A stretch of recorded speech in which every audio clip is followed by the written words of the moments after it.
Halo guys, Kembali lagi bersama kita di channel YouTube kita TPFS Learning Center. Di mana kembali bersama aku Alan, Aku Benny. yang pada hari ini kita dua akan kembali membahas mengenai seputaran forex. Nah, Betul. minggu lalu kan Benny udah mengajari apa tuh Ben? Aku waktu itu udah masih tahu bagaimana kita proses mengambil sell atau buy dan juga menetapkan TP dan SL setiap kali kita transaksi di MetaTrader 4 Android. Jadi bagi teman-teman yang mungkin baru menonton video ini, bisa di back dulu ke video sebelumnya yang dimana Benny sudah menerangkan bagaimana buy, TP, dan SL.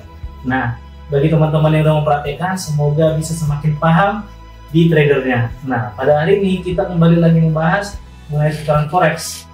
Kita kembali ke hal-hal dasar. Setelah sebelumnya kita membahas hal-hal yang cukup kompleks, cukup ribet. Kita kembali dulu ke hal-hal yang mudah. Jadi pada hari ini kita bahas apa, Ben? Kita akan bahas perbedaan emas fisik dengan emas berjangka.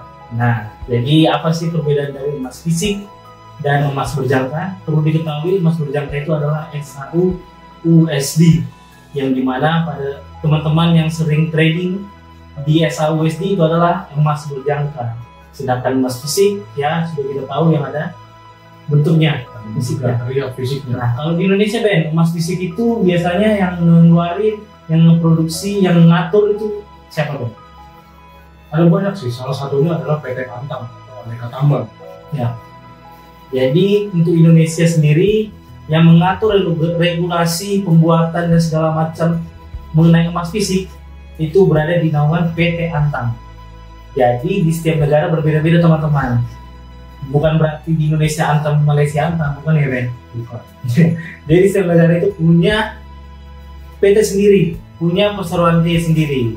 Di Indonesia Antam. Sedangkan emas berjangka SAU USD itu secara internasional. Jadi perbandingan antara SAU USD ya udah dia USD gitu. Membedakannya itu ukuran. Itu yang paling mendasar. Dan perbedaannya apa lagi sih Ben selain itu?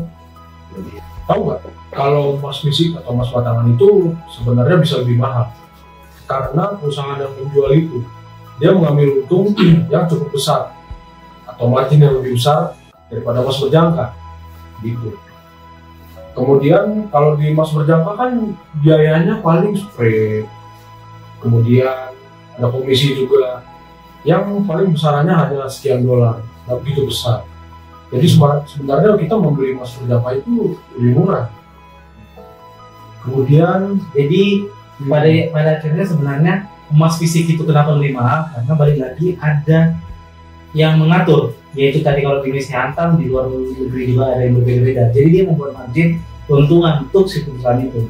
Sedangkan kayak yang bilang tadi di emas berjangka, kita paling broker itu paling cuma ngambil dari selisih harga, split antara harga SAU USD-nya gitu teman-teman. ya, Itu yang jadi perbedaannya. Sedangkan hal-hal yang lain itu mungkin untuk resiko di emas berjangka itu memang lebih beresiko Ben. Dia lebih memiliki manajemen resiko yang lebih gede dibandingkan emas batangan, emas fisik. Kenapa? Karena balik lagi emas fisik itu cuma one way opportunity. Jadi kita hanya bisa menunggu harga naik. Sedangkan emas berjangka two ways opportunity, ya dimana bisa buy bisa sell, yang kembali lagi resikonya juga lebih tinggi. Jadi ketika resiko lebih tinggi, tentu keuntungan juga lebih tinggi. Walaupun resiko si emas berjangka lebih tinggi Ben, tapi keuntungan yang diberikan juga lebih tinggi. Jadi berbanding. Nah, apalagi Ben selain tadi sudah lebih mahal, lebih murah, resiko lebih tinggi, lebih rendah, apalagi perbedaan Ben? iya, ngomong-ngomong emas fisik itu ada risiko lain yang mungkin sulit kita tangani ya. Misalnya kerusakan dan kehilangan. Nah, itu juga. Kehilangan di sini maksudnya dimaling. Ya, Kalau misalnya jatuh entah di mana, itu mungkin cukup sulit, bisa aja cukup sulit kita tangani. Kalau emas berjangka itu kita bisa full kontrol. Ada yang namanya stop loss. Kemudian kalau kita merasa profit kita sudah cukup, kita bisa take profit di situ. ya Seperti yang sebelumnya kita sudah bahas. Oke, karena balik lagi ketika kita beli emas fisik, dia berbentuk. Ketika kita membeli beberapa gram itu, kita perlu tempat penyimpanan safe box. Nah, beberapa orang yang mungkin belinya hanya dalam bentuk kecil itu tidak masalah. Tetapi bagi orang-orang yang memiliki beberapa gram yang gede, dia menyiapkan menyiapkan duit untuk membeli set boxnya. atau tempat aman Ya, agar emas tersebut jauh dari bahaya seperti tadi bilang kerusakan, kemalingan dan lain-lain. Selain itu juga untuk emas berjangka dia fluktuatif ya Ben? betul. Bisa dijelaskan kenapa Ben? Jadi karena emas berjangka itu transaksinya sangat besar ya. Yep. Jadi perubahan harga itu bisa terjadi dalam sekejap, sehingga kita bisa mendapatkan keuntungan dengan dalam waktu cepat. Kecuali kita ngambil posisi yang salah ya, berarti kita rugi. Rugi yang besar Juga juga. balik lagi, kan ada yang namanya stop loss. Kita bisa meminimalisir kerugian kita pakai stop loss itu. Nah, gitu. Jadi karena dia fluktuatif, pergerakannya besar, membuat emas berjangka juga liquid. Yang dimana liquid itu pencairannya teman-teman. Jadi ketika nih aku bermain di emas berjangka, aku open posisi buy di jam 10. Di jam 10.30 ketika harga sudah buy atau sudah naik, aku bisa langsung ambil keuntungannya, profitnya. Sedangkan kalau di emas fisik dia tidak liquid, Ben. Iya. Bisa jelaskan Ben kenapa tidak liquid di emas fisik? Kenapa emas batangan tidak liquid?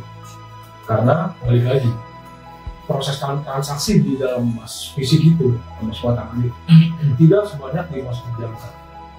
Ketika kita menjual di suatu emas, itu belum tentu kita mendapatkan pembeli yang cocok dengan harga kita.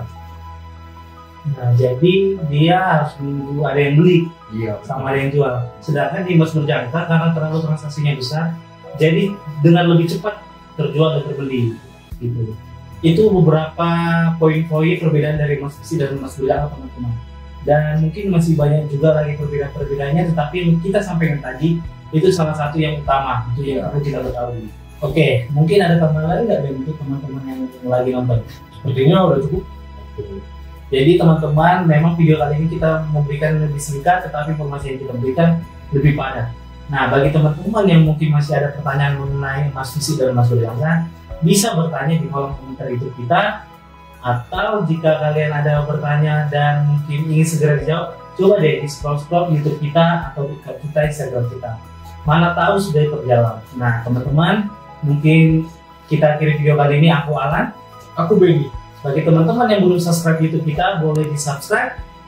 Bagi yang belum like, boleh di like. Dan bisa di share video ini agar yang lain dapat menonton. Dari mulai kita berikan lebih banyak bermanfaat untuk teman-teman sekalian. Akhir kata aku Alan. Aku Benny. Kita ucapkan terima kasih dan